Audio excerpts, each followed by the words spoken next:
So Sarah Jane, I have a question from Patrick from Balbriggan, and he's from ETNS school, and he asks, what is the biggest thing you've accomplished in your scientific career? Great, the dreaded question.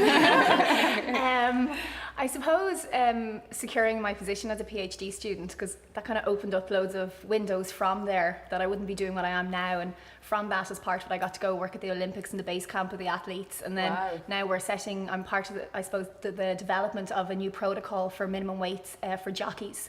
So that's something I suppose that's going to be written into the history book, so to be part of that, but none of this would have come if I hadn't have got the PhD in the first place, because originally I applied for funding from the Research Council and I didn't get it, so that was kind of a knockback, and then to go forward from there was great. So that's, I suppose, well, I hope. It's brilliant when you can see a practical end to what you're doing, and you know there's something tangible at the end of your work that you can really say, I've done that, I've achieved that. And it's the small steps, because I know the stuff that we do in nano, it would be, you're talking very small experiments, but able to see as those blocks build up that you end up with something cool like a flexible display at the end of it, and you can see that path, and it's trying to get to the end. Absolutely. And it's also tapping into the unknown, because you're like in my work especially, I look into things that I can't Google them, I can't go on Google and find things, so everything I do is new, so and it's very exciting, of course, to find new things. It's nearly like a little mystery. And you have to go in and you have to solve something. And at the end of the day, if it works, great. If it doesn't, but you've also learned something when it doesn't work either. So it's all, like you suggested, David, it's all those little incremental day-to-day things. Absolutely. But the eureka moments are very special. Grab onto them for sure. Savor them. Absolutely. Definitely. So what do you enjoy most about your work, David?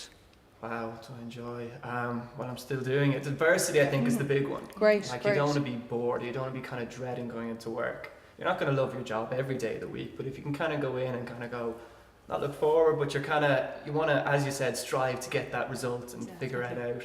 And as long as you're not dreading to go into work, I think that's what one can ask for. Gets you out of bed in the morning. You spend so much of your time in work. You have to enjoy who you're working with, what you're doing, you know, and feeling like you're making a difference when you do have those eureka moments and you've achieved something. And, you know, you can't help but enjoy your job if you're getting that from it. And do you get when you place someone in positions, you get that eureka moment every time? Absolutely, every single time. It is very lucky. Absolutely, you get the enjoyment. You've changed their lives, maybe. You know, they've always wanted to work in science, and you get them their first job in it. You know, and that's what they've dreamed of since they were young kids. It's brilliant. It's absolutely brilliant.